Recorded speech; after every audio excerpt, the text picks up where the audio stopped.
Good afternoon, everyone. Today's subject is dialogue interpreting on TV. Okay, let's start.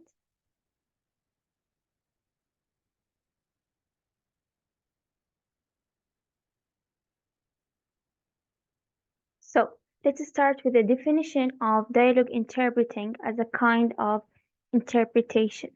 Among the many designations of various kinds of interpreting, dialogue interpreting is a term that seeks to encompass a group of activity seen as sharing an overall mode of interaction rather than a particular setting.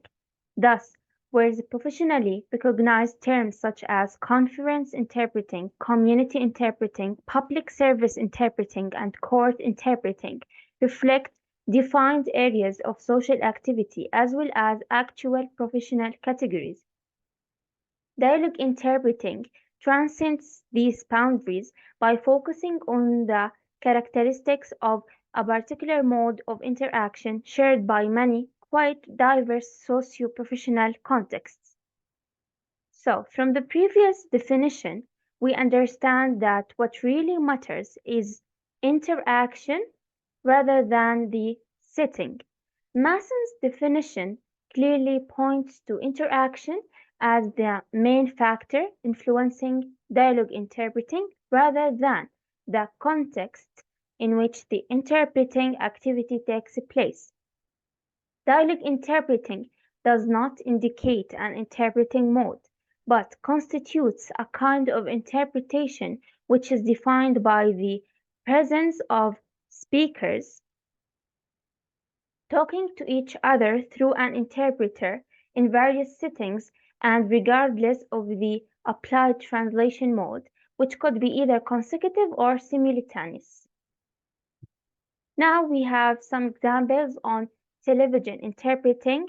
Television interpreting provides a prime examples of dialogue interpreting occurring in various contexts through various interpreting modes, either consecutive or simultaneous. When it comes to simultaneous, we can find it in talk shows, talk show interviews, portions of the broadcast in which the host interviews prominent figures of the entertainment industry, politicians, or members of the scientific community in various interpreting settings, in various dialogal interactions. For example, the US presidential debates, talk show interviews. Such settings may require the physical presence on stage of the interpreter who's therefore audible and visible on screen, sitting next to the foreign guest or simply hear his vocal presence. Another important factor in the dialogue interpreting on TV is the presence of a TV audience is a prime influencing factor and overriding feature of TV communication. Despite being virtual off-screen spectators, unlike conference participants. For instance, TV viewers greatly affect both the design and the development of on-screen interactions. Everything that is said and done on the media stage is tailored and addressed to the TV audience, which can therefore be identified as superordinate addressing. Each broadcast interaction ultimately aims at captivating, engaging, and/or entertaining TV viewers. Here we have two cases. The first case in which the interpreter translates the host's questions in consecutive mode to the exclusive benefit of the foreign guest, and then the guest's answer in consecutive, and this time without notes, mode to the benefit of the host, the audience on screen, and the viewers at home. As a result, the interpreter's role as revelator of other speakers' words through translation is reinforced thanks to his visibility, while his role as active participant in the interaction is sustained initiated by his or more or less explicit coordination activity within the interaction, which is complementary but not subordinate to the translation process. Now, the second case in which interpreters work in simultaneous mode and their presence is revealed only through their voice. Such backstage-like positioning, however, does not affect the audience's awareness of the interpreter's presence, in that viewers learn to recognize and appreciate a given interpreter's voice and style episode by episode. In both cases, the interpreter shares space and time with the primary speakers, who are responsible for the unfolding of the interaction, and becomes himself an active participant and pivot of the communicative process. In other words, the interpreter is positioned within the interaction, co-constructing it together with all other participants. Of course, there are some instances in which the interpreter does not take part in the on-screen interaction, but merely translates the speaker's words while they interact with each other speaking the same language. This happens in, for example, in American or French presidential debates, where primary participants in the interaction are candidates, journalists, and moderators. Presidential debates are usually broadcast on one or more channels, for example, let's say on the Italian television, in the form of live link-ups to the original broadcaster with simultaneous interpretation into Italian or Italian-speaking journalists and viewers in general. Interpreters are appointed by the Italian broadcaster. They sit in the booth, far from where the interaction between primary speakers is taking place, so their activity is irrelevant for the success of said interaction. In other words, interpreters experience a displaced, non-shared situationally in that they do not share the space in which the interaction takes place, and only share the time when debates are broadcast live, with the relevant additional difficulties due to time zone difference, as in the case of US presidential debates. Now moving to another subject, which is interpreter as performer in dialogue interpreting. Television interpreters act autonomously and are fully involved in the co-construction of the interaction, albeit, which means, however, in a subordinate position with respect to the TV host. Here we have a study by Sergio. It says that in his study maintains that the interpreter's role is dependent on that of the presenter. His conversational behavior throughout the interaction is determined by the alignment work accomplished by the host. Moreover, while on screen, interpreters are often addressed directly by the host, who thus contributes to further nullify any remaining trace of invisibility, thereby rejecting the interpreter's role as non-person.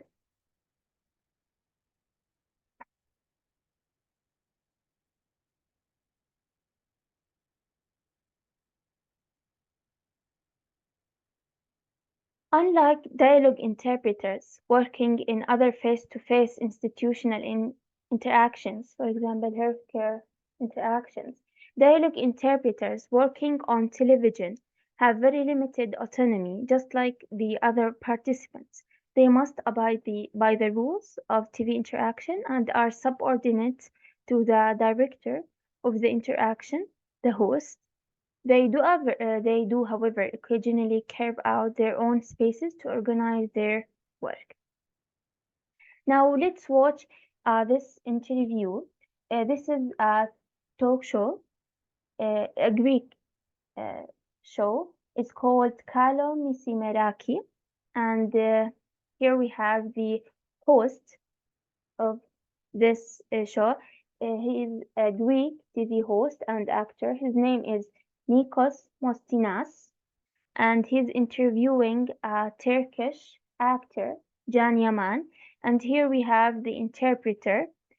She's going to interpret from Greek into Turkish, and Can Yaman is going to answer in English. Let's see.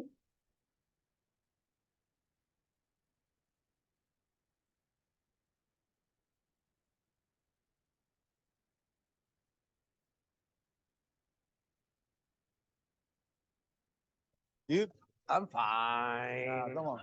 I'm fine. You Κοίταξε talk, you τώρα. talk too much. I talk too Yeah. much. You keep me waiting here. For So, 3 hours. Like, it's I the got reason the that flight we at 7 paid. and you still... It's my job. If you ask Okay. me, I don't want to speak Albanian. Okay. Για να μπορέσουμε να συνεννοηθούμε, γιατί τα αγγλικά μου είναι εξαιρετικά, θέλω So as you can see, the host can speak or can understand English, but not that much. And now he is introducing the interpreter by saying her name and her full name to the audience, and she's going to greet Can Yaman in Turkish by saying merhaba. Let's see. πολύ να έρθει η Νάνση Αντωνιάδη. Είναι η μεταφράστριά μας. Γεια σου, κορίτσι μου, καλώς ήρθες. Καθίστε, τι ωραία εκεί. Λοιπόν, τώρα δεν. Αυτό είναι λίγο δύσκολο, Τώρα. Θα δούμε, δεν πειράζει. Θέλω να. Θα τα λες στα in Turkish, you're going to translate. Τα πεις στα τουρκικά, μ' αρέσουν πάρα πολύ τα τουρκικά. Σαν γλώσσα. Να σε ακούω πιο δυνατά, λέω. Türkçeyi beniyorum. Türkçeyi beniyorum. Evet, Türkçe dili. Τα τουρκικά. Ναι, Evet. evet. Beniyorum. Türkçeyi. Beni seviyorsun. Seviyorsun. The way it sounds? The way it sounds, yes. Yeah, the way it sounds. Του αρέσουν τα ελληνικά. Μάζαγι. İlk defa Türkçenin nasıl kulağa nasıl geldiğiyle ilgili bir beğenisini dile getiren biriyle karşılaşıyorum. Genellikle yabancılar Τα λέμε Türkçeyi πιο. çok değişik bulurlar, kaba bulurlar. Πρώτη φορά λέει, του λέει κάποιο ότι ακούγονται πολύ ωραία τα τουρκικά. Πρώτη φορά συναντάει κάποιον που του λέει ότι είναι ωραία γλώσσα τα τουρκικά. Μ' αρέσουν, μ' αρέσουν. Generally, foreigners don't like how it sounds. Like they find it a little Chevy. interesting and different. But Το βρίσκουν it's good to hear that you like it. Okay. Okay. Ξέρει κάποια ελληνική λέξη, όχι αυτές που δεν πρέπει να πει. Yunan bir kelime ama uygun bir kelime. Ah, Biliyor okay. musun? Tamam. Yeah. Küfür olmasın yani. Okay. I'm not gonna. I learned it yesterday. The host is asking Can Yaman if he knows some Greek words. Tamam. Yesterday. No, Χθες. I'm gonna say. Τι σου μάθανε τα γνωστά. Κάνεις. Τι κάνεις, okay. Yeah. How are you, τι κάνεις. Yeah. Öğreniyorum ama 2 saat sonra unutuyorum genelde. He said that he knows tikanis, which means how are you? Bu kelimeleri öyle bir sıkıntım var. Τι λέτε. Τα μαθαίνει, αλλά μετά τα ξεχνάει. Δεν τα θυμάται πολύ. Okay. Περίμενε την ανταπόκριση αυτή από τον κόσμο χθες που ήρθε, που έγινε πανζουρλισμός. La panzurlism.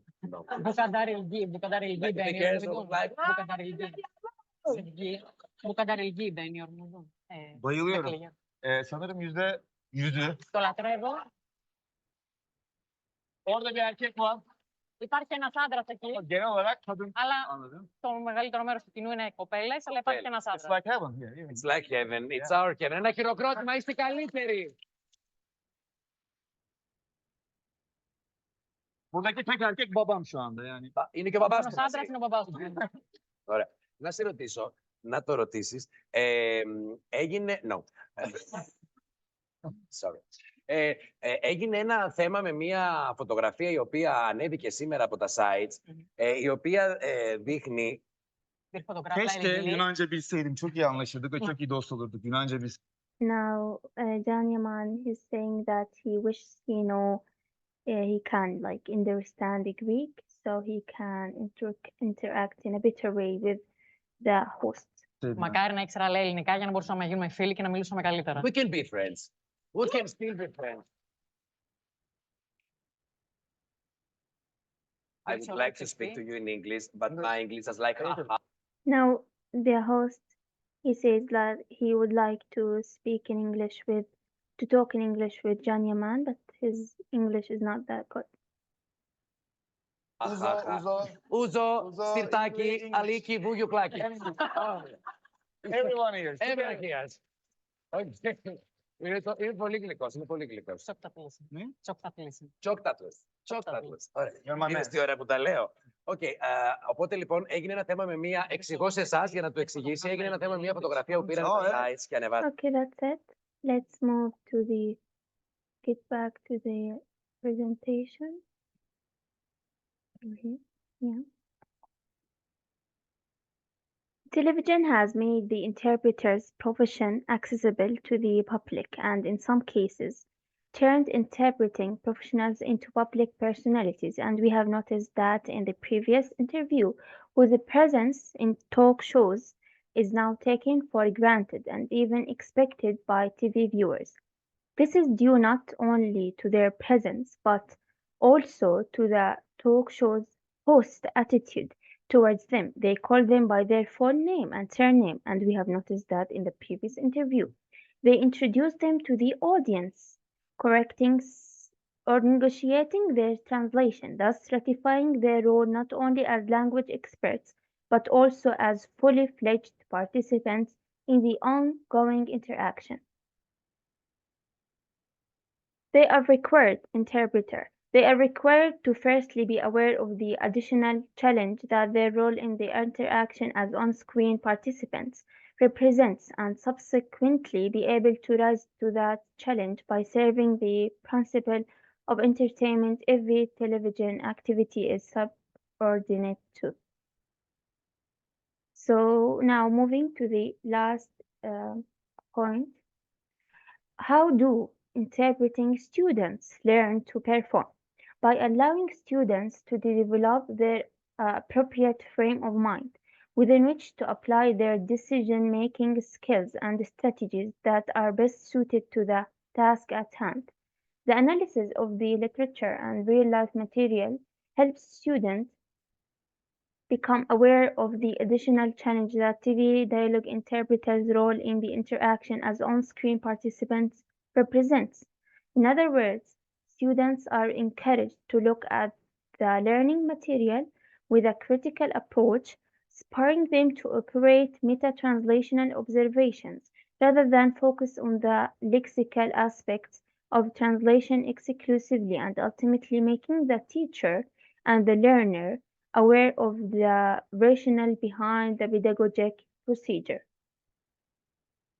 Also, by observing real-life interactions, students are able to make first-hand observations about the interpreter's task and role, regardless of the more or less perspective teaching they have received up until that moment, or better still, comparing such perspective teaching with specific aspects of the profession. Teachers can make a good use of such material to identify teaching relevant points, namely those interactionally authentic moments, such as unexpected turns of events, like a tour in a museum. Even that the TV principle of entertainment so often produce such instances force interpreters to react outside their comfort zone, negotiating their terms and role online, thus deviating from the expected course of the interaction that would provide them with the most predictable translation solution. By presenting their students with a video recording and a transcript of a given interaction up to the point where the unexpected takes place, the teacher may then ask the class to suggest possible suitable replies they would have provided if they had found themselves in such a situation. And that's it. Thank you for listening.